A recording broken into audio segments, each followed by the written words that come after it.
রাসূল করিম সাল্লাল্লাহু আলাইহি ওয়াসাল্লাম হাদিসে পাকের মধ্যে মা বোনদের জন্য একটি সুসংবাদ দিয়ে গেলেন, আইয়ু ইমরাতিন মাতাত ওয়া যাওজুহা আনহা রাদিন দাখালাতিল জান্নাহ।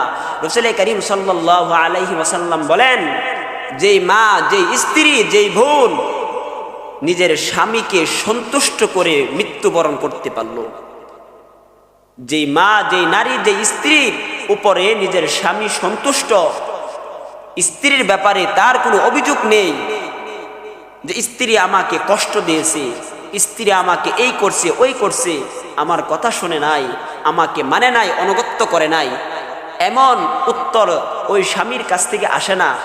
স্বামীর কাছ থেকে উত্তর আসে, আমার স্ত্রীটা ছিল অত্যন্ত ভদ্র সভ্য, আমার স্ত্রীরা ছিল একজন নামাজি, আমার স্ত্রীরা ছিল একজন তাহাজ্জুদ গুজারি, দিনদার, পরহেজগার, আল্লাহওয়ালা।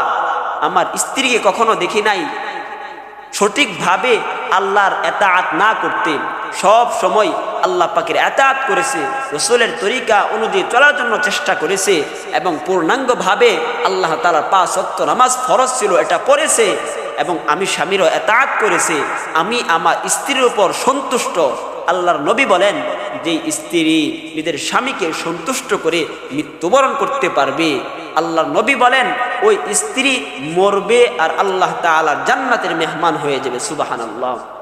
আমার উস্তাদ মাওলানা ফখরুল ইসলাম রহমতুল্লাহি আলাই, তার ছোট ভাই মুফতি হামিদ সাহেব দামাত বারাকাতুহুম, তিনি এক সময় তিনার শ্বশুর বাড়িতে সিএনজি দিয়ে যাইতেছিলেন ওই কুষ্টিয়াতে। তো হুজুরের কাছ থেকে একটি ঘটনা শুনছিলাম। হুজুর বলতেছেন, সিএনজি ড্রাইভারের সাথে হুজুরের সামনে বসেছে, নিজের শ্বশুর বাড়ি যাবে কুষ্টিয়াতে। হঠাৎ ওই সিএনজি ড্রাইভার হুজুরকে দেখে গাড়ি চালাইতেছে আর কান্না করতেছে। হুজুর বলতেছে, ভাই আপনি কেন কান্না করতেছেন, কাঁদতেছেন কেন, আপনার কি এমন কষ্ট যে কষ্টের কারণে গাড়ি চালাইতেছেন আর কান্না করতেছেন? ওই সিএনজি ড্রাইভার বলতেছে, হুজুর আমি কিছুদিন আগে আমার স্ত্রীকে হারাইছি, আমার ছোট্ট একটা মাসুম নিষ্পাপ বাচ্চা রেখে আমার স্ত্রী মৃত্যুবরণ করছে। তো হুজুর বললেন, আপনি কি আপনার স্ত্রীর উপর সন্তুষ্ট? ওই ড্রাইভার সাথে সাথে উত্তর দিলেন, কোনো ভাবনা চিন্তা করে নাই, হুজুরের প্রতি উত্তরের সাথে সাথে জবাব দিলেন যে, হুজুর আমি আমার স্ত্রীর প্রতি পূর্ণাঙ্গভাবে সন্তুষ্ট। সুবহানাল্লাহ। হুজুর আমি আমার স্ত্রীর প্রতি কোনো অভিযোগ নাই, আমি আমার স্ত্রীর প্রতি সন্তুষ্ট। আল্লাহ তাআলা যেন আমার স্ত্রীকে জান্নাত দেয়। হুজুর আমার স্ত্রীকে জান্নাতে যাইতে পারবে? তো হামিদ সাহেব দামাত বারাকাতুহু হুজুর বললেন, ভাই আপনার জন্য তো, আপনার স্ত্রীর জন্য তো রাসূল করিম সাল্লাল্লাহু আলাইহি সাল্লাম একটি হাদিস বাতলায় গেছেন, সুসংবাদ দিয়েছেন। কি এমন সুসংবাদ শুনবেন?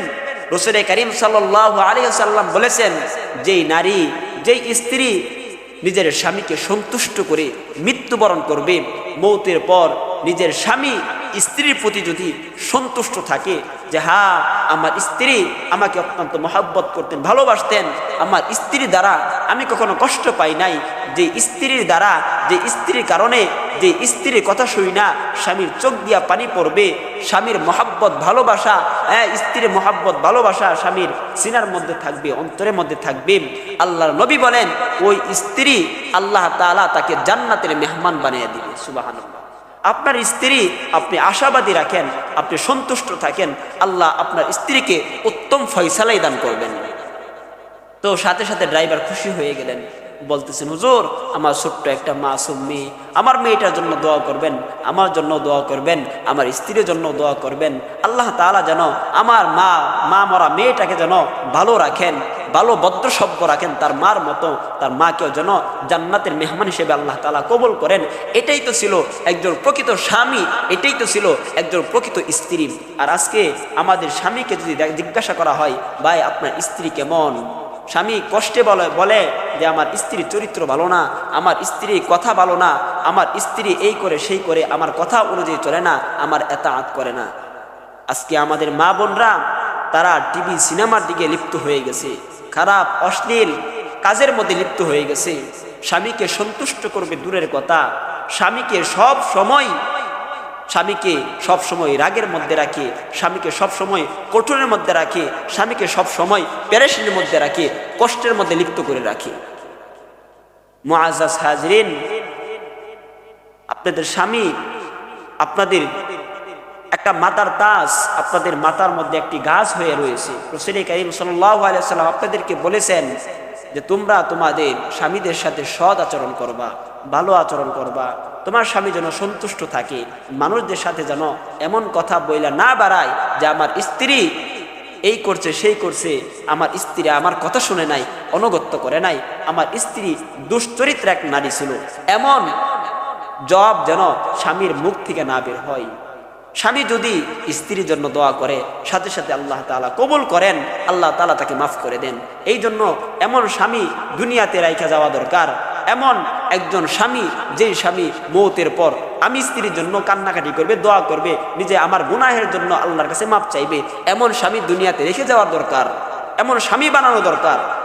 আজকে আমরা স্বামী নামাজের কথা বললে আমরা নামাজ পড়ি না, স্বামী যদি পর্দার কথা বলে আমরা পর্দা করি না, স্বামী যদি বলে সুন্নতি বুরকা পরার জন্য আমরা স্বামীর কথা শুনতে রাজি না, আমরা আমাদের মন চাই জিন্দিগি পালন করতে রাজি। মনে রাখবেন, যদি স্বামীর কথা না মাইনা, স্বামীর কথা না রাইখা যদি ওই কিছু অশ্লীল খারাপ মহিলাদের সাথে সম্পর্ক রাইখা মন গড়া চলাফেরা করেন, মনে রাখবেন কিয়ামতের ময়দান আপনার জন্য জাহান্নাম অপেক্ষা করতেছে। আল্লাহ আমাদের সকলকে দিন বুঝার মতো তৌফিক দান করুন।